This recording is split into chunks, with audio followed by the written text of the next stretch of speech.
Okay, it's not a daily chess, it's some rapid probably. Okay. It's about 10 minutes. 10-minute game.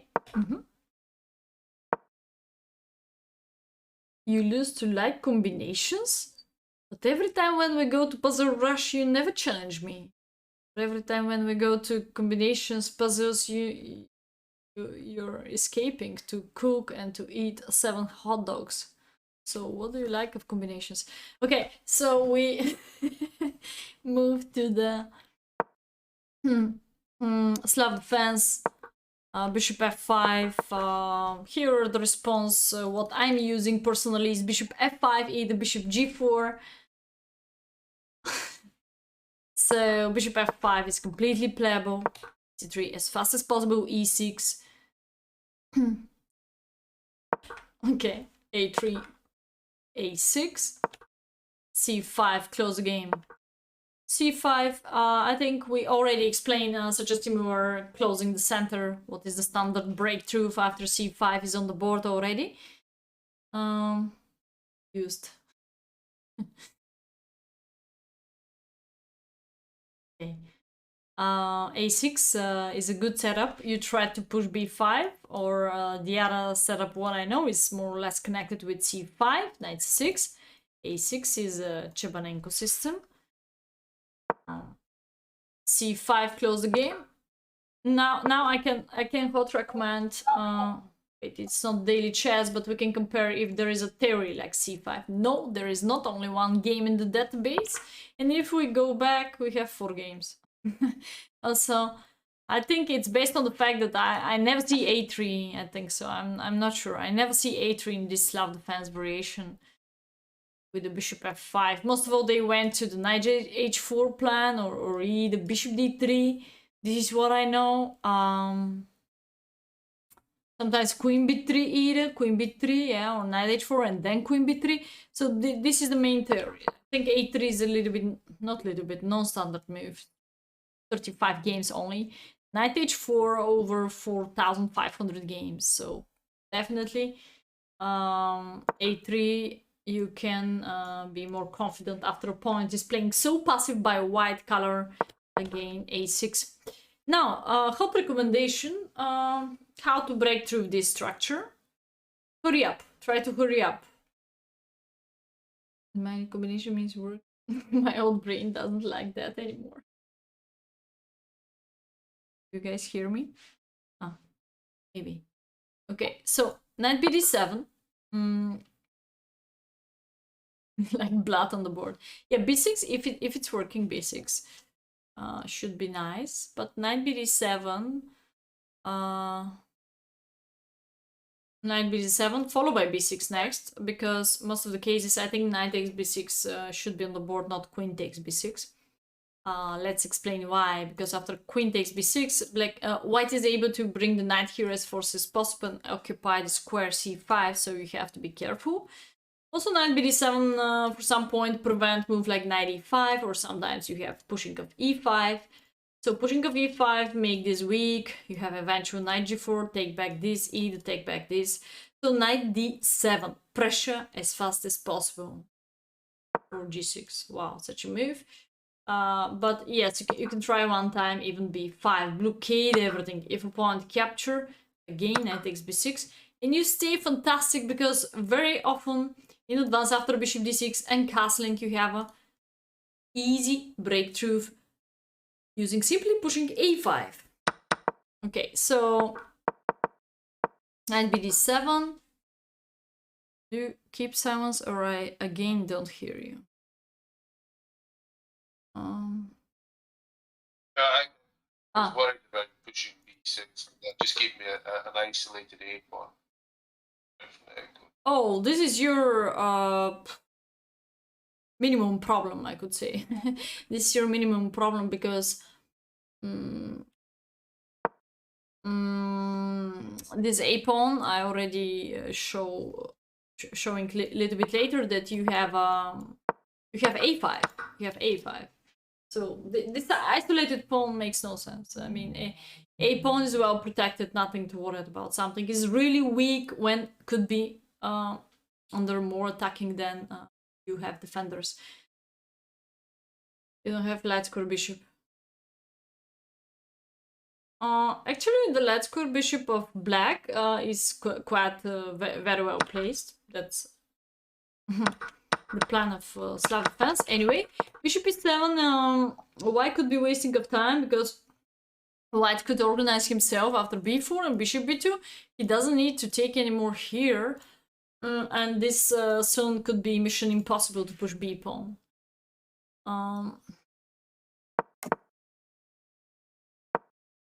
Bishop d3. Oh, this is a good deal for you. Finally push b6, breakthrough. Yeah, very good. And bd7 now. So you know the moves, you know the plan, you know the breakthrough. Just you delete one idea later. What I said. Okay. Again, I don't think so. Queen has to be improved, or at least I don't find the reason why on c8. This is totally foggy for me. Foggy chess. Why c8? The idea behind that. Why not I don't remember. Ah, okay. Yeah, sure. Probably it was a long time ago. But, oh no, it was on my birthday. When Bitcoin went down. Okay, so Queen c8. Queen c7. What's the difference between these two moves? I guess that you cover c6 and you cover a6. Maybe. And you free your rook, or the... I'm not sure. So again, queen probably doesn't need to be activated right now. So if you want to go for any e5 setup, I'm not sure why don't you go for it, because center is the most important thing in every beginning of the game, and even middle game too. It's a huge factor when you have such a beautiful center. It's also per hanging. You have in advance queen c7, either queen b8. You know what? Queen b8 makes more sense than queen c8, because keeping eventual pin with eventual a5 and covering e5 at the same time. So rook e8 support, don't forget about what could be in advance maneuvering, bishop f8, g6, bishop g7. Another very common idea for black side. Another standard move here is a5. The isolated pawn, what you're worried about, you don't need to additional cover it by queen c8. You need to exchange it if you're worried about it. And after rook b8, you're able also to attack me on b4 based on the pin. Yeah, weakening e5 square, but how do you use f5? So I have in advance g6 then. And then after bishop f8, bishop g7, bishop will be additional attacker on the diagonal too, against the bishop on b2. So my bishop will not stay forever on e7 too. I know it costs time, but seems like currently e5 is well protected. And white is not having enough attackers against it. Queen c8. So hard you don't want to push. Okay, knight e5 is good because you go for the c4. Fantastic outpost, I like that. Bishop c1. He doesn't wish to give up this bishop. Quite strange, because even if I get the chance, I will not take currently the bishop, because my knight is stronger on c4. This is... yeah? I wasn't there to attack the bishop. It was there because it's an output. Bishop's not very good at... I mean, at least you should hurry up. You should hurry up to take the bishop. You can take it maybe in any case in advance. You don't need to hurry up. I mean, if any move like rook d1 or whatever, you don't need to take the bishop. You can play queen c7. 11 raiders from 8. Thinker Teacher You can play have any joined. case. You don't need to take the bishop. So I don't find the sense behind bishop c1 of opponent too. Welcome raiders. Thank you, Thinker Teacher. Thank you so much for the great raiding. Welcome raiders. I'm Woman Grandmaster Adriana Nikolova from Bulgaria. We're currently analyzing some more games.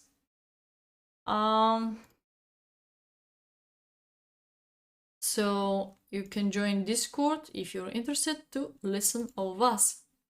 We have some community here creating, joining the Discord server at all. This is the link below. So bishop c1, a5, great breakthrough. Go, go, go. Capture here. Queen c7. Currently thinking this is the moment where you have to decide, do you really Thinker teacher. open Thanks a for file, subscribing. or you need something else. You need to activate maybe the rook on f8, for instance. Thank you, Strawbacks. Because you know what, opening a file could be good for you, but could be also maybe good for white too. So if white is not really having a king side attacking, central attacking, try to ask yourself if this is really good for you to open up a file. I think my idea was I was at this point eyeing the idea of to b2. Where? Rook b2? Yeah, eventually. Not on one move, that'd be cheating.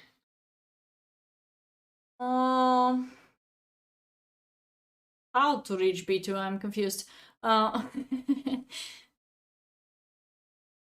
Take a few moves, but yeah. Okay. A long term. So a long term. Okay, I can go back to the e5 move. What probably you don't like it, maybe for some reason, but center. You control the center. You control the game. Very, very simple rule. E5. Did you ever check e5, or if you remember? So it's a question. They're giving you the center, and you don't take it. That's in my mind. Not because if you generate any backward pawn, not because if you generate any huge weak square. Currently, you cover f5. So I find out no excuse, you know, no excuse to not go for such a powerful center. This is the little rhetorical question. Why don't you push in the center? Now you see the point of the queen c8 move. It covers the f5 square. Oh yeah. As Wagner pointed out, that was a long-term plan. I see. Yeah, queen covers f5. Yeah, but why don't you push e5 then? Because I forgot the plan. Okay. All right. Knight b3, you can try to close here the side of that, because if knight c1, white really looks so ugly. Hypermodernism of Reti.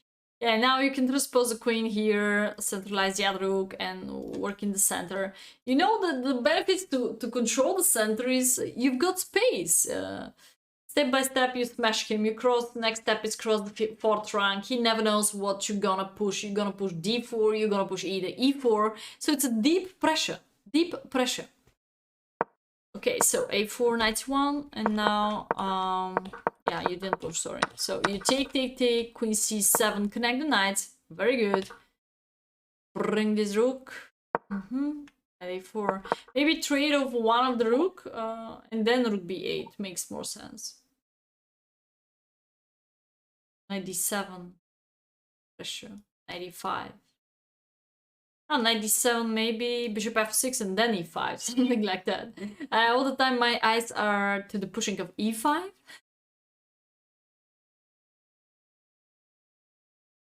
And I also submitting these provoking games. Just a fancy finish.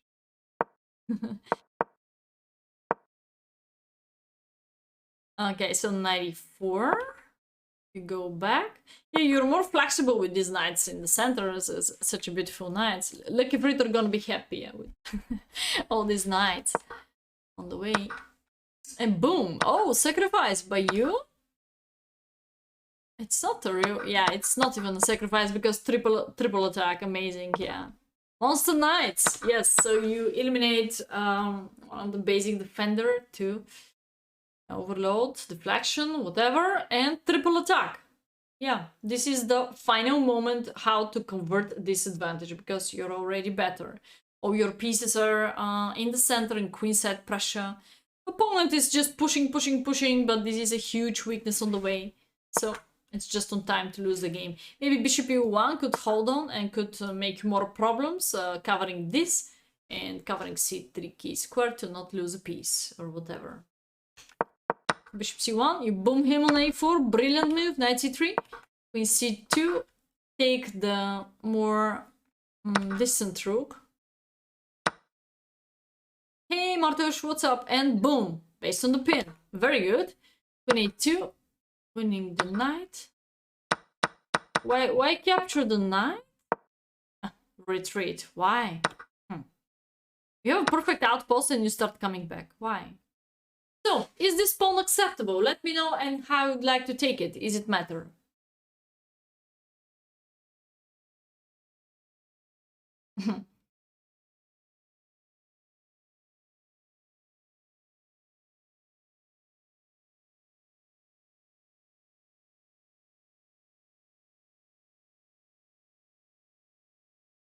So is the pawn b4 acceptable or not? I looked at this, taking the pawn, and it didn't feel acceptable because there seems to be some back rank issues possible.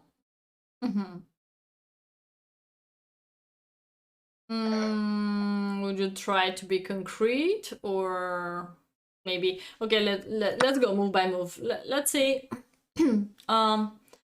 you want to keep more defenders on the back rank, exactly the reason what you talk about. So I want to keep the rook on b8 to prevent some threats. Let's say I'm lazy to calculate based on the rook a8 check. I don't let you to check me, so I capture with the bishop. So what's going on if you capture with the bishop? 7. I think in the game I was thinking rook a7, and I was thinking it felt like rook a7 and then come to a4 and the knight could take on c6 kind of idea was good. I felt I had a good position, but this was giving quite counterplay. Oh, you have now a fantastic move. Try to go over, because if you take the rook, there is a knight e7 4k, but you have an amazing move now.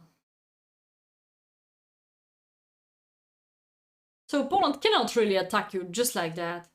You have monster knight on c4. You have all the pieces working faster than him. Martos is here, so he's helping us. He's helping us. He's helping us. This is monster rook, monster knight, monster bishop, and your favorite queen on your favorite square c8 is doing a great job. By the way, you could cover c6 if you'd like by knight e5. Yeah, probably these defending moves are not so simple, to be fair. Maybe you're alright to not take with the bishop. You can try take with the rook, but then yeah, you can. Shooting with the bishop is probably better than what I do. Yeah, capture with the bishop is stronger. Yeah. Complicated.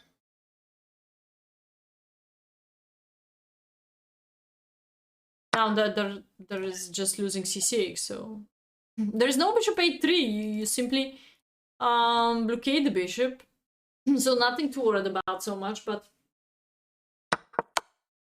I think in this moment you have to spend 2-3 minutes if pawn is acceptable or not. If we are taking a look of the time factor.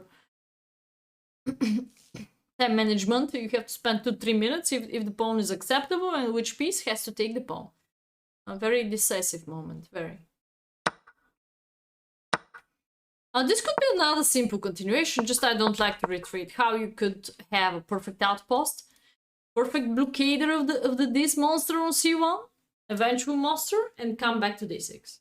You're not in deep side knot, you still have plenty of time. There are about 2 isolated pawns, so knight d6 is like a positional mistake. I will never bring my knight back if there is no special reason. If you're worried about the back rank, what do you have to do? H6. H6. Of course, don't go for any window and the same color as opponent's bishop. Try to go for the H6. Queen C2. You have eventual F5. Just make a stone wall. You're still able to play stone wall, and that's fun. So no more checkmate. So if there's a rook A7. Now you have space, it's not like before with this dirty knight on e5 or whatever pressure against you. You can simply come to d6 and I think these pawns are very, very hanging. No, Wagner, you cannot really count just queen and knight is stronger than queen and bishop. You can check out the situation, you can check out the king's position factor, you can check out how active is the bishop. Now, bishop has a 0 activity, 0. You cover all the squares based on the power of the knight, so it's all the time based on concrete position. Currently, black is completely winning. Also extra pawn, that's a huge factor. And d6 bishop f4 pin. I don't like this pin because it's a... can I say double pin? Double pin. You cannot get rid so easy. Not complicated. I almost threw away. Okay. Oh, he just donated that based on he blundered knight b5. He didn't expect that you're gonna ump in yourself. He has to maybe eliminate the knight. If I'm white, I see no other chance than eliminate the knight and praying to make a draw here. So something like rook a8 maybe? Queen cannot come here. Oh wait, she can. Maybe rook b8 now. Yeah, you can try that way. There's some tactics on the way. Yeah, back rank is the problem. Yeah, back rank is problem, but you just go to collect as much as possible. I mean, also his back rank is the problem, not only yours. So, Queen c8 is not checkmate. Yeah, you just take it. Yeah, and relax. Okay, so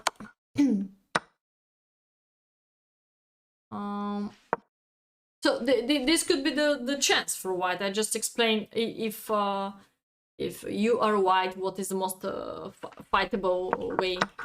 You have to go for the heavy pieces endgame. Maybe also eliminate the knight and cover the pawn like rook b7. This will be not so easy for you. It will be not so easy win for you. Queen f4, maybe queen b2. And let's say I'm not completely sure of how was the percentages of winning here. g5. Who is giving me this line? Yeah, but I repeat that it's not so easy to win this endgame anymore. Okay, so you move to b5, you take an enjoy yummy another pawn. Queen f6, bishop b5, you move to what? Oh, and here you say thanks God, maybe? Queen f5, counterattack after this fork. Yes. Did you blunder? You'll see the time I took over a minute on that one move. Oh yeah. Maybe here you said to yourself, oh shit, what the hell? Should I fight for a draw already? Oh my gosh. And then you find out Queen f5, excellent counterattack. Yeah.